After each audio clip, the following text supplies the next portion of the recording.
99 rupees send చేయమని ఇందాక అన్నారు సార్, అది ఎలా? అంటే సామాజిక బాధ్యత, సోషల్ రెస్పాన్సిబిలిటీ అని అంటాడు. ఒక సినిమాలో ఒక హీరో అంటాడు, అందరూ సంపాదించుకుంటే లావ్ అయిపోతాం, సంపాదించింది తిరిగి సమాజానికి ఇవ్వాలి అంటాడు. కాబట్టి అంతా ఇవ్వనక్కర్లేదు. నేనేమంటా అంటే ప్రతి నెలకు 99 రూపాయలు, ఒక 3 సార్లు టీ కాఫీ తాగినంత ఖర్చు కాదు. ఇక మందుబాబుల విషయానికి వస్తే ఒకే రోజు 400-500 తాగుతారు. సో ఇలాగా మన ఇంటి మహిళ కోసము, అంటే ఈ అన్ని పరీక్షల్లో మన ఇంట్లో మహిళ కూడా పరీక్షకు అర్హురాలు అవుతుంది కదా, అలాగా ఎవరైనా కానీ వాళ్ళు ప్రాణం కాపాడుకునే అవకాశం మనకు 100% ఉంటుంది. కాబట్టి ప్రతి మహిళ ఇంటికి కూడా తలుపు తట్టి మనం పరీక్షలు చేపిస్తాం. కాబట్టి మనకు 600 రూపాయలు ఖర్చు అవుతుంది. కాబట్టి 6గురు 99 రూపాయలు ప్రతి నెల డొనేట్ చేస్తే ఒక మహిళ ఇక్కడ పరీక్షకు మనకు ఎలిజిబిలిటీ అవుతుంది. సో ఈ రకంగా అందరం తలా ఒక చెయ్యి వేసి మనకు ముందుకు వెళ్తే ప్రతి గ్రామంలో, దేశంలో ఉన్నటువంటి ప్రతి గ్రామంలో ప్రతి మహిళకు కూడా సంవత్సరానికి ఒకసారి, కాల్పోస్కోపీ అయితే 3 సంవత్సరాలకు ఒకసారి పరీక్ష చేసినట్లయితే వరల్డ్ హెల్త్ ఆర్గనైజేషన్ అనుకున్నట్టు 2030 కల్లా గర్భసంచి ముఖద్వారం క్యాన్సర్లు లేని భారత్గా మనము సృష్టించవచ్చు. ఇప్పుడు మీరు మదర్ ఇండియా ట్రస్ట్ అని చెప్పారు సార్, ఇది యువకులకు కానీ వాళ్ళ దృష్టికి, గ్రామ స్థాయి ప్రజల దృష్టికి, ముఖ్యంగా మహిళల దృష్టికి తీసుకెళ్లే ముందు మీరు వాళ్ళకు చెప్పే ప్రికాషన్స్ కావచ్చు, అవి ఏమైనా చెప్పగలుగుతారు? ఫైనల్గా ఏంటంటే నిర్లక్ష్యం అనేది పనికిరాదు. ఒక క్యాన్సర్ అనేది కాదండి, ఏ జబ్బు అయినా కానీ మీరు గుర్తుపెట్టుకోండి, నిర్లక్ష్యం అనేది ఎప్పటికీ కాదు. మనము చిన్నగా దెబ్బ తగిలినప్పుడు మనం జాగ్రత్త పడితే అక్కడికి ట్రీట్మెంట్ అయిపోతుంది, లేకపోతే ఆ చెయ్యి తీసేయాల్సి వస్తుంది. దీన్ని యాంపుటేషన్ అంటారు. కాబట్టి ఇదేం జరుగుతుందిలే, ఇందాక అన్నాం కదా నాకేమీ అవ్వదు చేయదని, ఎవరైనా మనిషి నిమిత్త మాత్రుడు. కాబట్టి ఏ జబ్బైనా మనము ముందు జాగ్రత్తగా మనం చూసుకున్నట్లయితే తక్కువ ఖర్చుతో, తక్కువ బాధతో, ఇంట్లో వాళ్ళకు కూడా ఇబ్బంది లేకుండా ఫాస్ట్గా వాళ్ళు బయటపడిపోతారు. ఇలాగే ఇదే సూత్రం అన్నిటికీ వర్తిస్తుంది. యువత అన్నారు, వాళ్ళు కూడా వాళ్ళకు ఉన్నటువంటి ఎనర్జీ టిక్ టాక్లు చూడడానికో లేకపోతే తిక్క రీల్స్ చూడడానికో కాకుండా ఏవో చూసి పక్క రాష్ట్రాలకు, తర్వాత పక్క దేశాలకు మనం లాభం సంపాదించి పెట్టేది కాకుండా నిజంగా ఏదైనా చేయదలుచుకుంటే వాళ్లకు ఇక్కడ BAPs అని, అంటే బిజినెస్ అసోసియేట్ పార్ట్నర్స్ అని కూడా మనం ట్రైనింగ్ ఇవ్వడం జరుగుతుంది. లోకల్ గా వాళ్ళ ఊర్లో ఉన్నటువంటి వనరులను వాడుకొని వాళ్ళు అక్కడే వ్యాపారం చేసుకుంటూ, అక్కడే డబ్బు సంపాదించుకుంటూ, అక్కడ ఉన్నటువంటి ప్రజలకు సేవ చేసుకుంటూ కూడా వాళ్ళు హ్యాపీగా ఉండవచ్చు. కాబట్టి ప్రతి దానికి సిటీకి పరిగెత్తుకుంటూ రావాలి. 10,000 20,000 కోసం ఇక్కడ వాళ్ళు ఉండి 10,000 కూడా మిగిలించుకోలేకపోతున్నారు. ఖర్చులు విపరీతంగా ఉంటాయి సిటీలో. ఊర్లో 5,000 సంపాదించుకున్నా ఇంట్లో తింటాడు, ఇంట్లో పడుకుంటాడు కాబట్టి అది మిగిలిపోతాయి. ఇక్కడికి వచ్చి 20,000 ఉన్నా 30,000 ఉన్నా అది ఖర్చుల కిందకే వెళ్తుంది. పైగా తల్లిదండ్రులకు దూరంగా ఉండాల్సి వస్తుంది.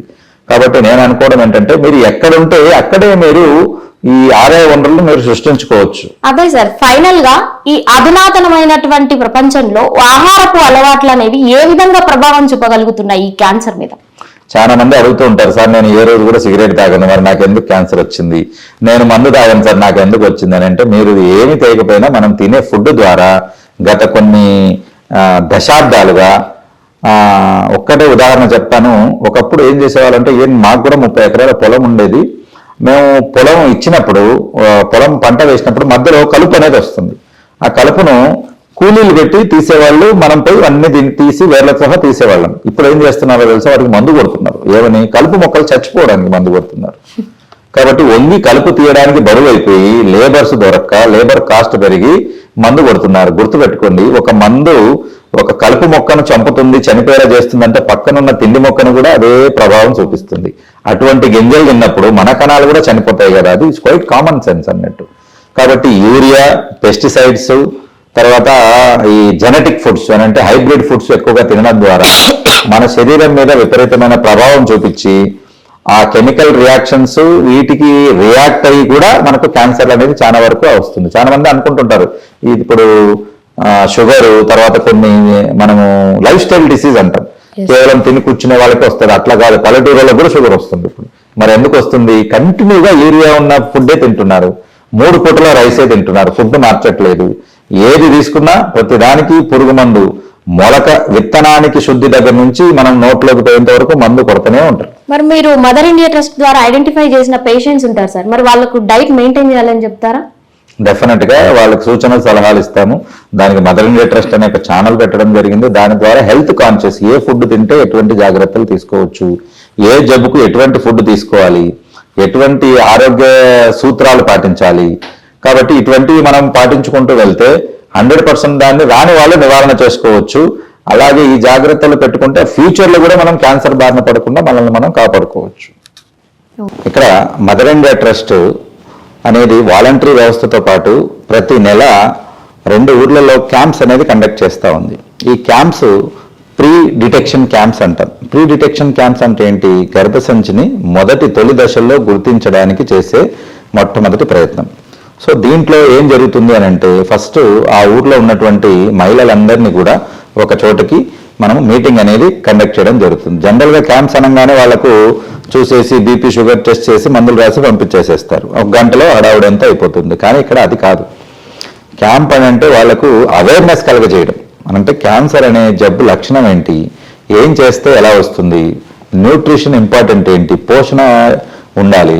అందరూ 3 పూట్ల అన్నం పప్పే తింటారు, అలా తింటే ఇక్కడ ఇంబ్యాలెన్స్ అనేది వస్తుంది. కాబట్టి ఆడ ఆరోగ్యము తర్వాత పోషణ, ఏ రకంగా న్యూట్రిషన్ అనేది ఇంపార్టెంట్. వీటితో పాటు ప్రివెన్షన్ డిటెక్టివ్ క్యాంప్స్ అన్నట్టు. కాబట్టి ముందుగానే మన డాక్టర్ టీము అంబులెన్స్లో వెళ్ళి అక్కడ రొమ్ము గర్భసంచి క్యాన్సర్ యొక్క లక్షణాలు చెప్పి ఆ లక్షణాలను వాళ్ళని అవగాహన చేసి, అటువంటి లక్షణాలు ఎవరైనా ఉన్న వాళ్ళను సపరేట్ చేసి అంటే సెగ్రిగేట్ చేస్తాం. సెగ్రిగేట్ చేసి అక్కడే వాళ్ళకు లోకల్గా టెస్ట్ చేయడం జరుగుతుంది. పర్ వెజైనా ఎగ్జామినేషన్ అనేది స్పెక్యులంతో చూడడం ద్వారా మనం నేకెడ్ అయితే మనము గర్భసంచి ముఖ ద్వారాన్ని చూస్తాం. అక్కడ పుండ్లు కానీ తర్వాత వాటి మీద చేంజెస్ కానీ వచ్చినట్లయితే వాళ్ళకు ప్యాప్స్మియర్ అనేది అడ్వైస్ చేయడం జరుగుతుంది. కాబట్టి ఈ రకంగా తొలి దశలో క్యాన్సర్ను గుర్తించడానికి ఈ ప్రీ డిటెక్షన్ క్యాంప్స్ అనేది ఎంతగానో ఉపయోగపడతాయి. వీటిలో మనం మరణాల శాతాన్ని తగ్గించుకోవచ్చు. అలాగే త్వరగా గుర్తించినందుకు ఏ భాగం ఏదైతే ఉంటుందో అది రొమ్ము కావచ్చు, గర్భసంచి కావచ్చు, తొలగించి వాళ్ళ ప్రాణాన్ని పూర్తిగా కాపాడడానికి అవకాశం ఉంటుంది. వీటితో పాటు ఇది ఒక రోజు క్యాంప్ పెట్టేసి మనం వచ్చేస్తాం. కానీ దీన్ని కంటిన్యూగా అక్కడ జరగాలి అని అంటే ఆ ఊరిలో మనం ఒక వాలంటీర్ని సెలెక్ట్ చేసుకొని ఈ నాలెడ్జ్ వాళ్ళకు నేర్పించి వాళ్ళతో అక్కడ నిత్యము ఇటువంటి అవగాహన నేర్పించి ప్రతి ఇంట్లో కూడా ఈ లక్షణాలు ఉన్న వాళ్ళను సెగ్రిగేట్ చేసి వాళ్ళతో పరీక్షలు చేయించడం అనేది జరుగుతుంది. కాబట్టి ఈ రకంగా అలాగే ఈ మదర్ ఇండియా ట్రస్ట్కు మనము డొనేషన్స్ కూడా మనము రైజ్ చేయడం జరుగుతుంది. వీటిలో 99 రూపీస్ అంటే 99 రూపాయలు మనము ఎందుకు డొనేట్ చేయాలి అని అంటే, ఒక మహిళ ప్రాణాన్ని కాపాడే సామాజిక బాధ్యత ప్రతి భారతీయ పౌరుడిపై ఉంది. ఆ మహిళ మన తల్లి కావచ్చు, చెల్లి కావచ్చు, ఇంట్లో భార్య కావచ్చు, ఎవరైనా కానీ కావచ్చు. కాబట్టి అటువంటి వారిని మనము ప్రాణాలు కాపాడాలనంటే మనము 1, 2, 3 3వ దశ కంటే ముందుగా మనం వాళ్ళను పరీక్ష చేసి గుర్తించాలి. అలా గుర్తించడానికి చేసే ప్రయత్నమే మదర్ ఇండియా ట్రస్ట్. సో ఈ రకంగా మనం చేయడం జరుగుతుంది. అలాగే మన మదర్ ఇండియా ట్రస్ట్ 80G కింద ఎలిజిబుల్ కాబట్టి ఎవరైనా డొనేషన్ చేసే వాళ్ళు ఉంటే వాళ్ళకి ట్యాక్స్ ఎగ్జంప్షన్ అనే అవకాశం కూడా ఉంది. అంటే వాళ్ళు ఇన్కమ్ ట్యాక్స్ ఎవరైనా కడతారు కదా, ప్రతి సంవత్సరం కడతా ఉంటారు.